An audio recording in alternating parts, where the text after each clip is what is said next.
আপনাদের দেখাবো একটা নতুন ধরনের খবর, আর সেই খবরের নতুনত্ব দিলীপ ঘোষ। দিলীপ ঘোষ এই কারণে এই খবরে নতুনত্ব এনেছেন, তার কারণ তিনি তৃণমূল কংগ্রেসের একটা অনুষ্ঠানে যোগ দিয়েছিলেন। কি অনুষ্ঠান, কি কিছু আগে দেখুন ঠিক কি অনুষ্ঠান, কেন দিলীপ ঘোষ সেখানে গেছেন।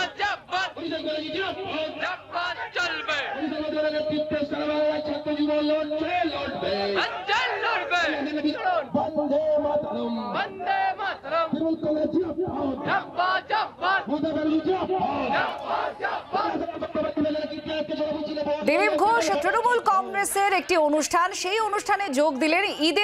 ঈদ উপলক্ষে একটা অনুষ্ঠান, সেই অনুষ্ঠানে দিলীপ ঘোষ চলে গেলেন সটান। আর জানেন আপনারা যে বর্ধমান দুর্গাপুর এই আসন থেকে বিজেপির প্রার্থী দিলীপ ঘোষ কিছু না কিছু চমক আনছেন লাগাতার। তার এই আসন যার জন্য সবসময় নজরে রয়েছে বাংলার মানুষের। তো কি হলো আজকে, সবাই বেশ জড়িয়ে ধরেছেন তাকে। আমাদের সঙ্গে রয়েছেন আমাদের প্রতিনিধি অরূপ, আমাদের সঙ্গে রয়েছেন, বিস্তারিত জানাচ্ছেন। ঠিক কি হলো, দিলীপ ঘোষকে আমরা দেখছি আলিঙ্গন করছেন অনেকে। তৃণমূল কংগ্রেসের একটি অনুষ্ঠানে তিনি চলে গেলেন, কি হয়েছিল? দেখো, দিলীপ ঘোষ গত এক পক্ষকাল ধরেই বর্ধমানে আসছেন, তার ভোট প্রচার থাকছেন বর্ধমানে, কখনো দুর্গাপুর যাচ্ছেন এবং প্রতিদিনই দিলীপ ঘোষকে নিয়ে বিভিন্ন চমক সৃষ্টি হচ্ছে। কখনো তিনি বিতর্কিত মন্তব্য করছেন, আবার কখনো তিনি কটু কথা বলছেন। সব নিয়ে দিলীপ ঘোষই আছেন। কখনো শোকজ খাচ্ছেন, কখনো তাকে দল শোকজ করছে, কখনো কমিশন শোকজ করছে। তারপরেও কিন্তু দিলীপ ঘোষ তার নিজের জায়গা থেকে একদম অনড়। আজকে দেখা গেল ঠিক উল্টো চিত্র।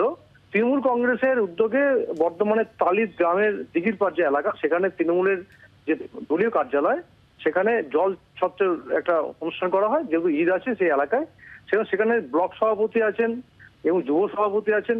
দেখা যায় দিলীপ ঘোষ তার নির্ধারিত যে কর্মসূচি, সেই কর্মসূচির দিকে যাচ্ছিলেন, অর্থাৎ ভাতারে যাচ্ছিলেন, বর্ধমানের ভাতারে। যার পরে হঠাৎ তিনি ওখানে ঢুকে পড়েন এবং রীতিমতো তার যে নিজস্ব ভঙ্গিমায় তিনি জল চান, জল খান এবং মাইক হাতে নিয়ে বক্তৃতা দেন এবং সেখানে বলেন নীল ষষ্ঠী, রামনবমী, ঈদ সবই সবার জন্য, সবাই ভালোভাবে থাকুন, ধর্ম সবার জন্য ইত্যাদি বলার পর তিনি বেরিয়ে যান এবং তার নিজস্ব ভঙ্গিমায়।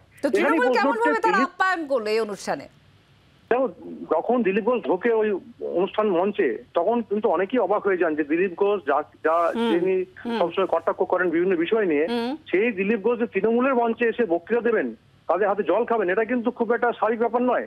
দিলীপ ঘোষ অনেক ধন্যবাদ। আমাদের প্রতিনিধি ছিলেন আমাদের সঙ্গে অরূপ লাহা। এবার আপনাদের শোনাবো দিলীপ ঘোষ তিনি কি বলেছেন এই অনুষ্ঠানে যোগ দেওয়ার পর যখন বেরিয়ে আসছেন তখন কি বলেছেন শুনুন।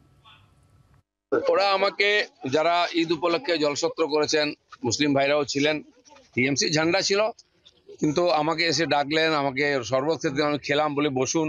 ওদের ক্যাম্পে গিয়ে বসলাম, শুভেচ্ছা বিনিময় করলাম, কোলাকুলি করলাম এবং বললাম, ভাষণও দিলাম ওদের মাইকে, যে সম্প্রীতির যে ঈদ, ভালোবাসার ঈদ, এবং আজকে গাজন, নীল, বাংলা নববর্ষ, রামনবমী আসছে, সমস্ত উৎসব যেন সৌহার্দ্যপূর্ণ পরিবেশে পালন হয়, এটা বলেছি। বাংলার আওয়াজ, বাঙালির আবেগ, জি 24 ঘন্টা।